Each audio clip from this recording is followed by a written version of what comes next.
info, ops and security, some lulls, guests and faggots, sourced from the world of Anonymous, with an internet entity, sometimes known as Schism. Free your mind. Wake the fuck up in the no bullshit zone. Activate us. Hello, and we're back on AnonUK radio, and we've got Snatchy Patchy in the call, and we've also got our special guest, Ali Machon, who's for ex-Mi5 agent and a whistleblower. So moving swiftly on, we've only got a short time, so we can't really go sort of as much detail as we'd like to go. But so hello, Ali Machon. Hello. So you've come on basically to talk about Edward Snowden and Prism and so forth, GCHQ and all that sort of thing. I mean, I remember last time we spoke actually on an interview, we actually discussed sort of surveillance of the internet by the powers that be. I don't know if you remember that, but we were discussing sort of Facebook and so forth and so on. And this is kind of interesting because it's kind of come out into the forefront now. At the time, did you know about Prism? Because obviously Prism's been going on since 2007. Well, no, of course I didn't. I've been out of the intelligence loop since I blew the whistle. But I know a lot of very serious hacktivists, obviously, who have been talking about this and speculating about it. And I also know a lot of very serious whistleblowers coming out of the US over the last few years from the NSA. People like Tom Drake, people like William Binney. And so this sort of stuff has been talked about for a while. It just hasn't been reported. It hasn't had the same impact internationally as what Edward Snowden did. And of course, all these people are coming over. I have to get a plug in very early. There is a big festival in the Netherlands this summer at the end of July called Observe Hack Make, which people can find at OHM/2013, where there is a very, very strong political track looking at, with lots of whistleblowers coming over from the States to talk about precisely these issues, because it's just so important. The problem with the previous earlier whistleblowers is that sometimes they leaked and then they got caught. Sometimes they then faced huge sort of prison sentences and everything. What we're looking at with Edward Snowden is someone I think who is very sophisticated. He has looked at previous whistleblowing cases, worked out how to do it, worked out how you can do it electronically secure as well. And he is really going to run rings around the US government on this. And, all I can say is I take my hat off to him from learning from previous mistakes that others of us made. So I think it's going to be a very interesting case. And the whole sort of double bluff stuff about where he's going from Russia is very interesting in itself. Yeah, definitely. I mean, why do you think then Edward Snowden's sort of whistleblowing has become so much more than everybody else's that have whistleblowed in the past? Because you mentioned Drake and yourself, obviously. Why has this one become so much more in the news and the headlines? Do you think is it because of the fact that it's blowing off something that affects all of us? Yeah, well, I think as Edward Snowden himself said when he did the live chat on The Guardian last week, the more draconian the pushback, the better the whistleblower. And I think he really has looked at all the previous whistleblowing cases to see how they did it, why it didn't work out terribly well, how you can protect yourself, and also how you can make the most impact. Because he is also quoted as saying his biggest fear is that what he does will not change anything. So he wants to make as big a splash as possible to force public opinion, to force our governments to change. Now, of course, whether that's possible, because our governments might be totally corrupted, corporatist, fascist governments now anyway, might make that slightly difficult. But I think he's really thought it through. So he really is a new generation of whistleblower, learning from the mistakes of the previous ones, applying the principles of WikiLeaks in terms of getting the information out there to try and give transparency to the processes to the people so they can make informed decisions as informed citizens. And that's what we're looking at. And I just hope it works, because if he's made this sacrifice, and he's 30 now, I think he's just had his birthday, I read. If he's made this sacrifice at this stage in his life, and nothing does change because people are too quiescent and too, plugged in, happily playing with their bloody iPads, I mean, really, the human race doesn't deserve to carry on having any freedoms. No, I completely agree with you, and it's amazing how, I mean, I know when it first came out, how quickly people like Google and even our government were quick to sort of deny it and say, oh, that's not happening, we aren't doing that, and blah, blah, blah. And it is kind of something that is a bit worrying when people don't seem to know much about it, or don't seem to sort of really care, or it doesn't affect me attitude. And it's still, you can still hear it now, even though they know it is affecting them. They still don't think it's affecting them. Do you know what I mean? And it's, if they're doing nothing wrong, they have nothing to hide. Yeah, exactly, right. That sort of thing. And what people don't understand is that if you've got, anything you've done, whether it be take photographs on your mobile phone and send them to your boyfriend, if you've just emailed somebody, whatever, all of this stuff is not private anymore. No, absolutely. Everything is out there. Well, we are complicit in that. I mean, people use Facebook. They love the sort of notion of Big Brother, the TV series, because it can lead on to Z-list fame. Yeah. So people do tend to be complicit. They are unthinking about putting their information out there. But there are some key points around this. One is that the goalposts can shift very rapidly, as we saw in 1930s Germany, where people who were trade unionists or journalists or political activists suddenly became the terrorists who were arrested and tortured and disappeared. And that can happen again, and is happening again already in the US and the UK. I mean, people who might go out and wave placards on an Occupy demonstration have now been deemed in the UK to be potential terrorists. Yeah. There was a leak when Occupy had its camp in the City of London. There was a leak from the City of London police to all the local big businesses, the banks, saying these people are domestic extremists or terrorists. And of course, once you're deemed to be a suspected terrorist, then, all the rules are broken. You can be potentially kidnapped, tortured, whatever. So the goalposts can shift. And one of the interesting things was when the Tempora issue came out, this is one of the Snowden leaks about GCHQ tapping into mainlining of all the internet cables that were coming into and out of the UK, which of course goes completely around the legal oversight mechanisms which the government makes so much big issue about. Then suddenly you have a situation where they can follow us all. They can do whatever they want. They can just say, well, so-and-so is involved in Occupy, so-and-so must be a terrorist, and let's get them. Yeah, exactly. And also one of the things that came out in The Guardian last week was that it appears from leaks from other intelligence agencies, even in the UK, from MI5, that they were concerned about the legality of this too. And they said, one of the quotes in The Guardian was, well, the government can change. It's not always necessarily going to be benign. And if the government gets worse and we have the powers to do this sort of surveillance, imagine what they could do to us. Well, exactly. I mean, it's kind of interesting because, one of our anons, somebody you speak to a lot, was actually stopped at a airport on his way back from a protest and taken in under the sort of Terrorism Act, where he didn't have any rights and they could search him anything they wanted to do. Yes. And obviously, he's not a terrorist and stuff, but that's quite scary to think that is already beginning to happen to people. Well, we know it is. And it's not just people involved in internet activism. It's also environmental activism, it's peace activism, whatever. And we've seen this time and time again. I mean, even today, there was one of the headline stories in the UK was about an undercover cop going in to the activist group campaigning for justice around the murder of Stephen Lawrence 20 years ago. Yeah. And this undercover cop went in to try and dig up dirt about the people running this campaign and also the family of the murdered man.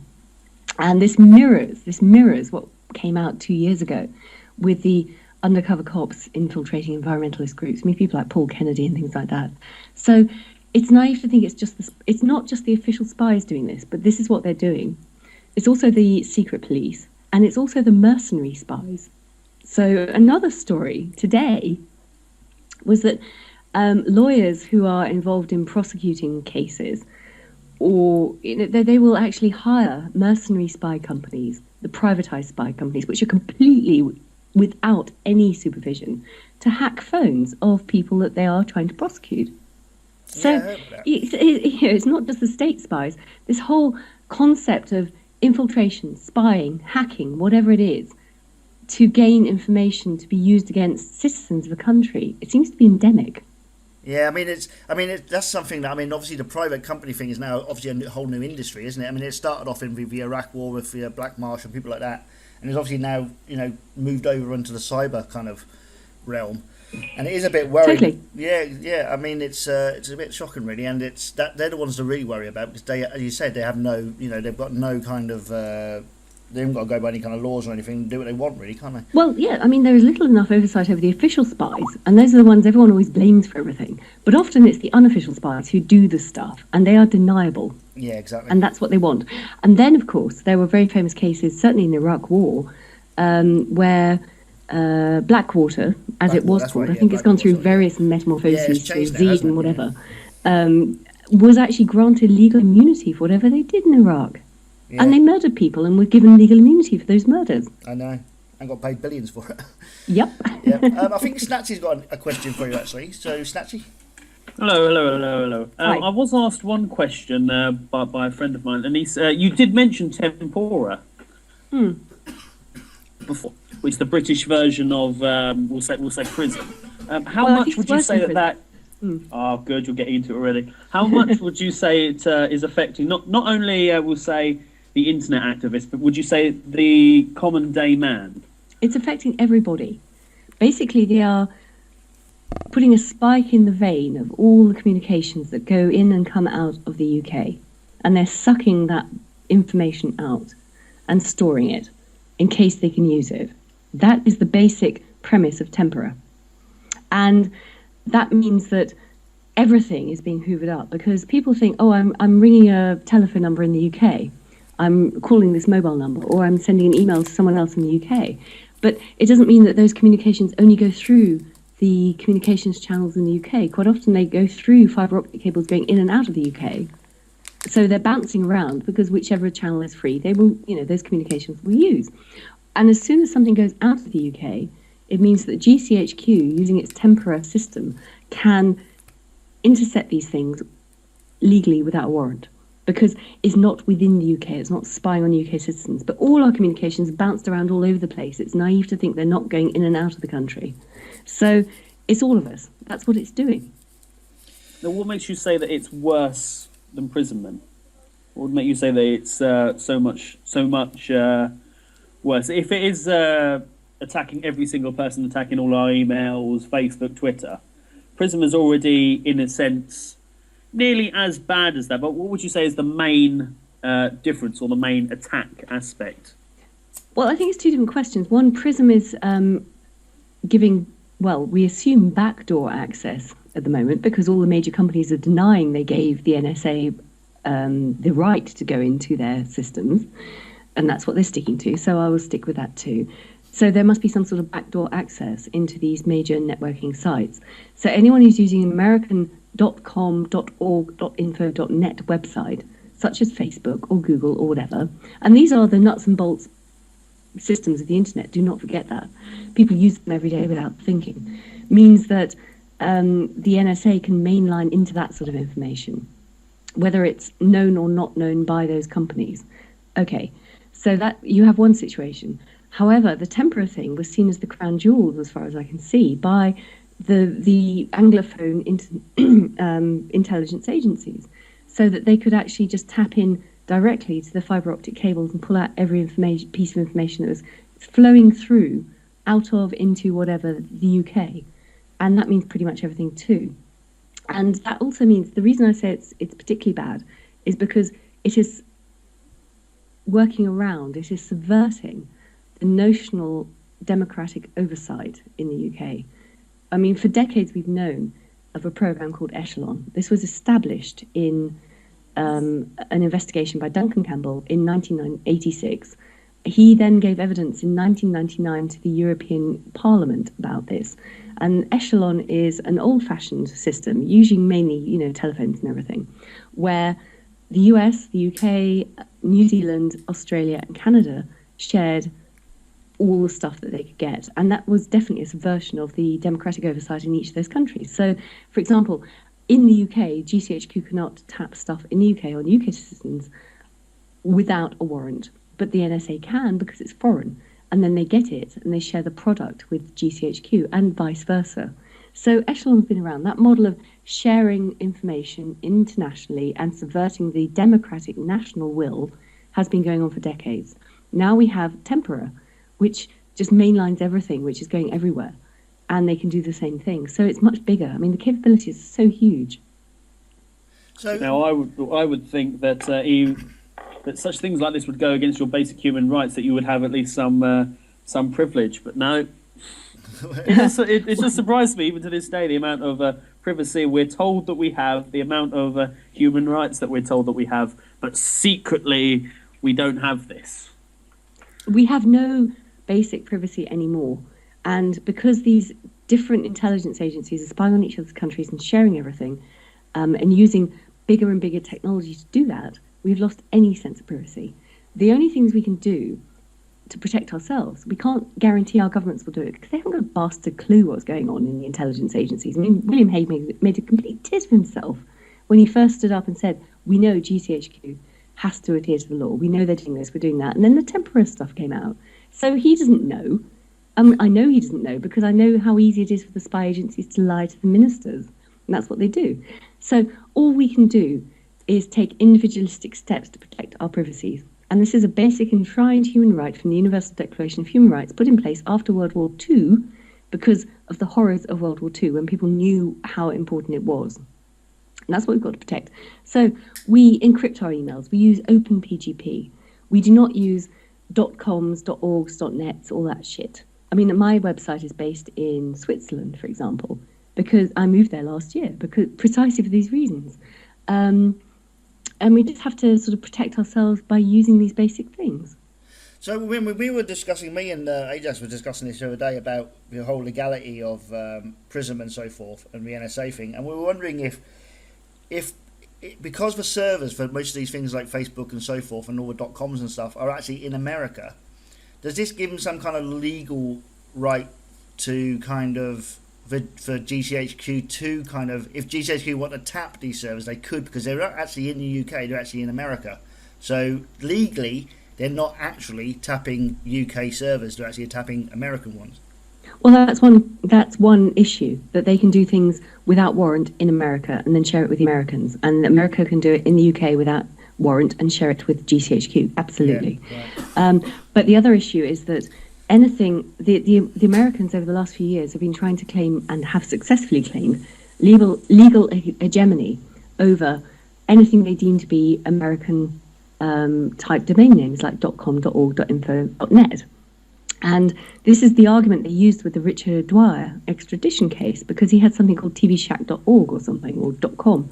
So they said he was running something which came under the US Patriot Act, because it was a .com, even though all his servers were in Europe, his service was in Europe, he was in Europe, he'd never left the UK. So this is how they're trying to expand their legal hegemony, and this is how they're doing it, is by saying these are US domain names, they're the original domain names, and they're based in the US. So even if you have a company in Europe, you have servers in Europe, but you have a domain name that can be conceivably seen to be a US domain name, under the Patriot Act, the US will say it's theirs, and you fall foul of their law if you do something they do not like. Well, and that's why moving everything to Europe could be so good. One final point on that is, after the Echelon scandal in 1999, when Duncan Campbell gave evidence to the European Parliament, the European Parliament then issued a report which came out in July 2000, saying that they recognised there were privacy issues around the US spying capability, should we say, over various US domain names. So they were suggesting, this was a position of the European Parliament in 2001, that they should get away from a dependency on US companies or US search engines like Google or Facebook, whatever was coming. And that's what they recommended. Then, of course, we had 9/11 in September, and it just fell apart because suddenly, terrorism was a new big thing. So they just went along with whatever, the US wanted to do to counter terrorism. Yeah. So it was there. It's written in a parliamentary report from the EU. I mean, the interesting thing, it's all a bit screwed up, really, isn't it? I mean, but going back to if they're taking stuff like GCHQ is taking stuff from American servers, from websites that are using American databases. So, for instance, I have a Facebook account and they take my information from a server in America, a Facebook server, or the NSA takes one from wherever, right? Does that mean, because they're using American data in effect, and I'm on an American server, does that mean that I, as a person, then falls under the Fourth Amendment of American law? Because obviously my date is American in effect, isn't it? Yeah, well, the Constitution does not exist anymore anyway because of the Patriot Act, so that's gone. The only one they seem to be upholding is the right to bear arms. So there is no protection. There is no protection for any of us who are not American citizens anyway under that. And actually, after the various laws like Foreign Intelligence Surveillance Act and the NDAA, there's no protection for American citizens either because they can be equally targeted in America for exactly the same crimes. So what we're looking at, and what Edward Snowden has highlighted, absolutely, is a totalitarian 360-degree surveillance state in America. And certainly the Anglophone intelligence agencies like GCHQ, Canadian, New Zealand, which of course went for Mega Upload and Kim.com, and the Australian system, which all fell under the echelon, the Five Eyes system, are completely complicit in it. So none of us is safe. So, I mean, so how serious do you think the threat is to Snowden at the moment? I mean, if, for instance, somebody mentioned of a chat, actually, that if he gets into a plane in, say, Russia and they fly across American airspace, is it to a point where they would actually shoot it down? Or, I mean, or would it, how serious is it? I know the NSA have on the plane to Havana today, but the plane was stuffed with journalists, so it'd be interesting if they do shoot it down. I mean, can you imagine the scandal? But that's not to say America has not shot planes down before. I think there's a game of bluff and double bluff going on with where Snowden's going. Yeah, I think that as well, actually. Certainly got the help of WikiLeaks, and they are very canny, they're very expert. I mean, this is exactly what WikiLeaks was set up to do, which was to protect people who could become victims, not to victimize people. Yeah. And they are the only organization, as far as I can see in the world, that is really protecting genuine whistleblowers who are saying something genuinely important. They are so far ahead of the curve that most people don't really understand what they're doing, but they are wonderful. No, they are. I mean, I totally agree with you, and I do think the whole thing with Snowden at the moment is a bit of a double bluff. I mean, with being in Hong Kong and the information he handed out about what America was doing to China, I mean, I would have thought the Chinese government would have protected them, and with his contacts as well as being an ex-agent, I'm sure he knows pretty much well how to protect himself and to hide, and he's probably got lots of connections for that sort of thing. Well, he's a geek as well. I mean, exactly. The ultimate protection is not being a former agent or anything; it's being a geek and being really teched up. It's so important. Exactly. So, I mean, I know you're almost, you're running over time now for yourself, and we don't want to keep you too long if we can help it. But so, I mean, what would you suggest? I mean, a twofold question, really. I mean, firstly, how should people start protecting themselves? And secondly, what can we do in order to support Snowden? What can people, who are listening to this can do to support Snowden and show their sort of support? And what can they do to help and all that sort of thing? Well, I mean, it's a two-part question there, really. Yeah, well, from the personal point of view, of course, I'm not saying don't use the big commercial sites. I mean, we're having this interview over Skype, which we know can be bugged. I think it was the first one, it was 2011, I think, wasn't it, Skype? Yes. Which is kind of interesting. But the point is, if you're going to, be aware, if you're going to use things like Facebook or Microsoft or Yahoo or Skype or any Apple product, be aware that there is probably a backdoor in place. I mean, Snowden confirmed our deepest suspicions. So however you use it, just use it for whatever you wouldn't mind saying, to the NSA. But for your basic computing, get off these proprietary software things. Get onto open source software, be it GNU or Linux or whatever it is, because the geeks will check through exactly if there are any backdoors. So that's the basic thing you run your computer on.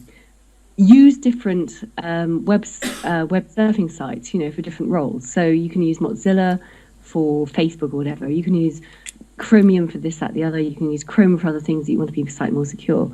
But the key thing I would say, and this is after having the huge luck to stumble across and end up living with a wonderful geek who's really into this security stuff 6 years ago. The key thing I would say is download and always use OpenPGP encryption for your emails. And do it through Thunderbird. Yeah. Because the more of us who use encryption, the more of us we get lost in the herd. If only a few of us use it, then it's like being the tall poppy syndrome. Everyone can see, you're using OpenPGP, boom, let's target them. The more of us who do that, I mean, I share shopping lists with my partner, and even that I will encrypt with OpenPGP. So definitely that. Must not let them know about the milk. Don't let them know which milk you're getting. Exactly, I know. I mean, it could be a national security secret or something. They can use it against you in some future instance. So that's one of the key things. And there are, I mean, just the whole open source stuff, you know, like Pigeon for SMS and all that sort of thing. Get off .coms, .orgs, anything American. And if you can afford it, set up your own server in Europe or wherever. Yeah, I'm not a geek. I'm talking to geeks. You know all this. Yeah, no, I mean, it's just for people who, I mean, there's a lot of people out there who aren't so computer savvy and so forth, and it's always good to let them know what's kind of going on and just to sort of, you know, just go over it again, really.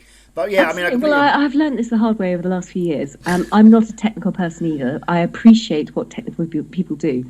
And there are other things. Of course, you can go to crypto parties. You know, this sort of wave that's spread over the planet over the last 6 months or so, where you can go along, there's a crypto party hosted, geeks will come along out of the goodness of their heart and just say, this is how you set up OpenPGP. This is how you get Linux on your computer rather than using Microsoft, which is crap anyway, you know?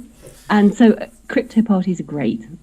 Yeah, exactly. I mean, obviously there's also things like Tor and VPNs.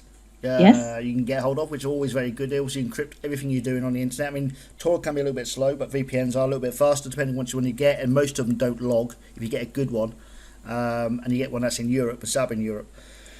So there's other ways of doing it and stuff. But I think, definitely. I think the idea of actually, you know, using Pigeon and Jabber for your VoIP and your you know, your this sort of thing, really, to be honest, is also a good idea. And that all that sort of stuff is, you know, free to get. It's open source. It's you know, it's brilliant. You support the open source community, which is the best thing anyway. Thunderbird comes free with Linux, so it's all good. Well, the other thing, of course, is, you know, get off Googling. Don't Google stuff. Put Xquick in place or something to search on the web. Yeah. So track what you're looking at. And DuckDuckGo's another one that doesn't. I was going to say DuckDuckGo's become extremely popular after the Edward Snowden incident. I notice. I know, but it's a .com, so it's based in America, so it's subject to the Patriot Act. I mean, the website I run, the AnonUK one, is actually a .org, but the actual servers are in a foreign European country. No, I agree with that, but the problem is, like I was saying, is that America will claim legal dominion over anything they deem to be the original domain names, which is .org, .com, .net, .info. So even that's problematic. And even Start page, which is one of the Xquick sites, is .com. Yeah. So it is difficult. I moved my website to Switzerland last year, and I did that precisely because it was the only country that did not take the WikiLeaks site down when they got attacked in 2010.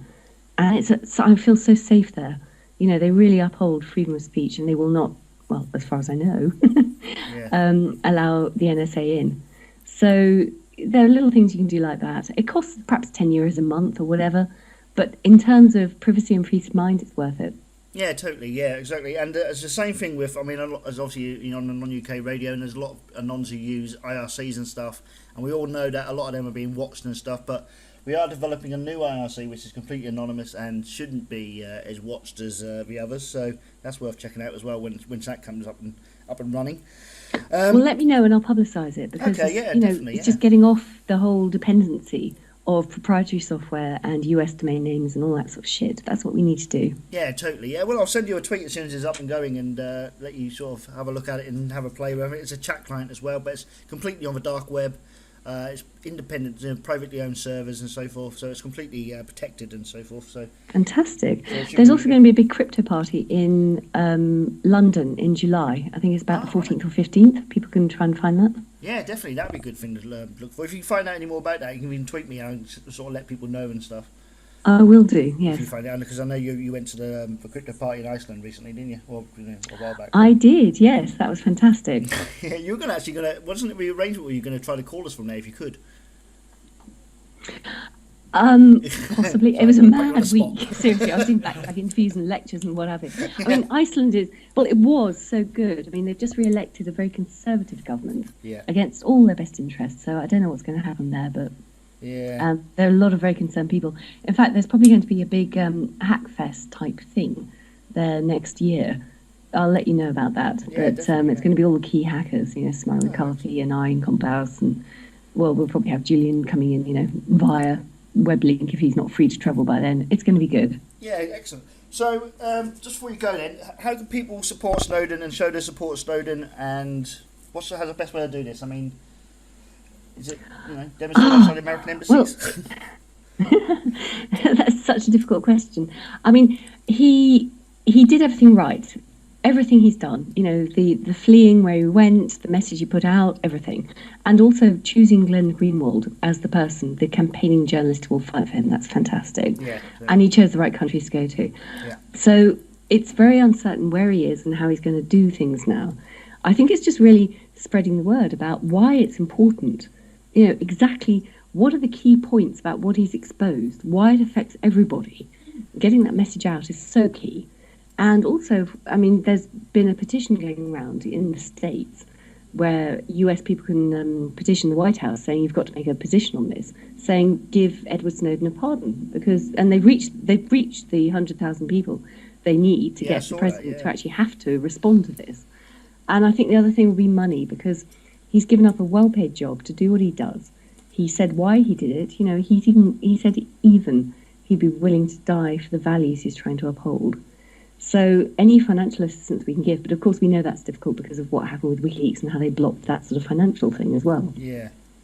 But anything, just to sort of speak out and try and draw the sting of the mainstream media in the West, where he's called a traitor or he's this or that. It's just getting the information out there about why he's doing it and why it's important. Brilliant. Okay. Well, there you go. I mean, that's what you do. I mean, you tweet it out, make sure people are aware of what's happening and what it means and what he's done, what it means to everybody, throughout the world, really, and just, in particularly the UK, because obviously that's where we are. So it's important that we get that information out to everybody and make people aware of it, and everybody just be safer on the internet and just be careful of what you do. And if you can use, encryption, then use it. I mean, it's not difficult to use. A lot of it's quite simple nowadays. I mean, Tor is very simple. It's even set up its own operating system now, Unix, which is amazing. I2P and all these other things. So if people just need to start using that, start getting the information out, start letting people know what Edward Snowden has done and supporting him in that way. So just for your tweets, Facebook pages, whatever you do, just get out there and do it, right? Absolutely. And it's just getting it's the context around it as well, why it affects everybody, why it is important. Going back to the basic principles of the Universal Declaration of Human Rights, the only way that you can stop state surveillance, the encroaching fascism, is transparency, and through transparency you get justice. And if we don't understand that basic principle, if we've lost any interest in it, then we are all screwed, really. Exactly. Yeah. I mean, if you don't fight for our freedoms, then we don't really deserve them, really. Okay, brilliant. Well, we've run over time actually, so thanks for staying on a little bit longer than you were planning on. Well, it's been a pleasure, and I'd be very happy to come on again, obviously. Because, we'll I very much support what Non does as well. So. You're one of our friends and stuff, and we consider you somebody that we respect and stuff. So it's always good to have you on.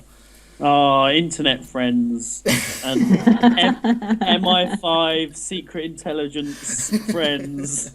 It's always good. Yeah, well. I'll tell you what, that wasn't on my list of things to do today. Hey, Snatchy, what are you going to be doing today? Oh, I'm just going to be talking to the Mi5. just secret agents and stuff, it's cool. Yeah, well, that might have gotten you a file, you know that. We're enjoying I'm sure GCHQ are light with my name now. yeah, all flashing. Snatchy Patchy, what sort of name is that? Enjoy your. I know you're going away. I think you're going to Kiev or whatever. I am. I'm speaking at a big international conference about ending the drug prohibition laws. Wow. Which is a whole different context. Yeah, completely. Yeah, totally. Yeah. We've actually been trying to get Russell Brand on, but he's not really easy to get hold of, and he's a bit too much. No, but I can probably lob a few other, end prohibition campaigners your way if you're interested in that subject. Definitely send us tweets of people and have a chat with them and see if you can get them interested and stuff. That'd be great, yeah. When you get the time. Absolutely. Whenever you get the chance, really. But, yeah, definitely. I mean, we haven't had an interview for a while yet, so you've been the first one for about a couple of months now. So, you're. So yeah, we have just been chilling out. But anyway, well, thanks for coming on, and thanks for chatting with us. And we'll definitely have you on again. Just let us know whenever you want to come on and you want to have something to say. You're always welcome. So.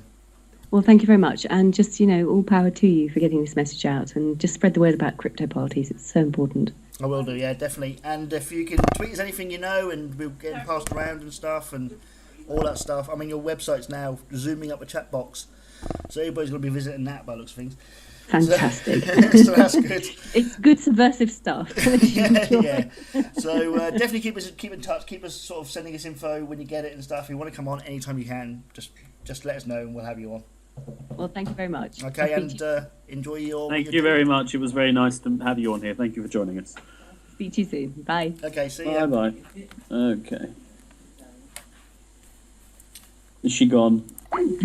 Yes, now. Okay, right, we're just going to play another track, just as I get Snatchy back on the call. So we'll play a bit of... What should we play? And then after we come back, we'll have a chat about what we've just heard. And, yeah.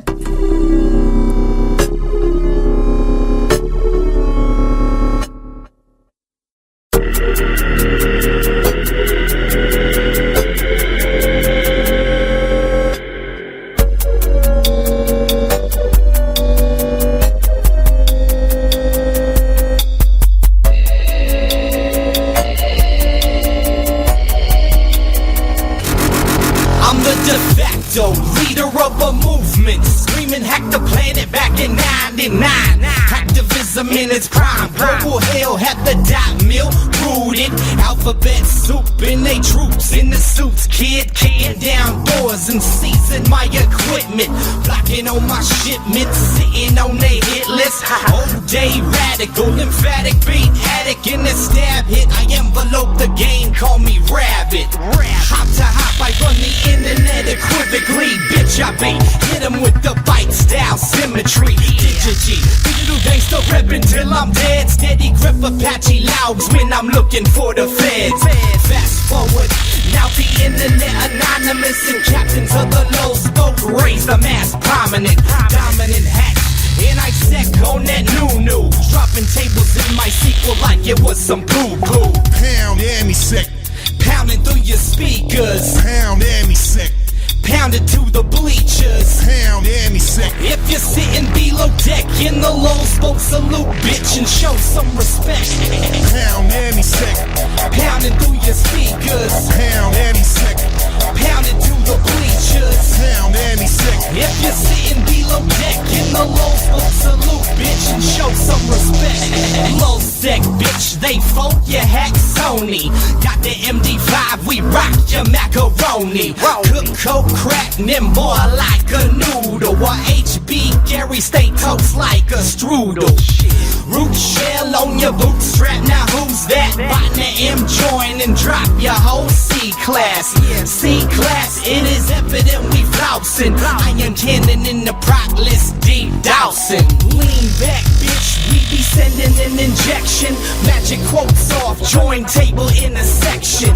Put it up on pace, being it won't get erased then. 20 million hits to get down like some cavemen. That's CNN. You want the interview? Send a print message to the nickname Sabu. I'm IRC. Man, we convening in some 99s. Both back shit, now I'm screaming. Pound and me sick, pounding through your speakers. Pound and me sick, pounded to the bleachers. Pound and me sick. If you're sitting below deck in the low spoke, salute bitch and show some respect.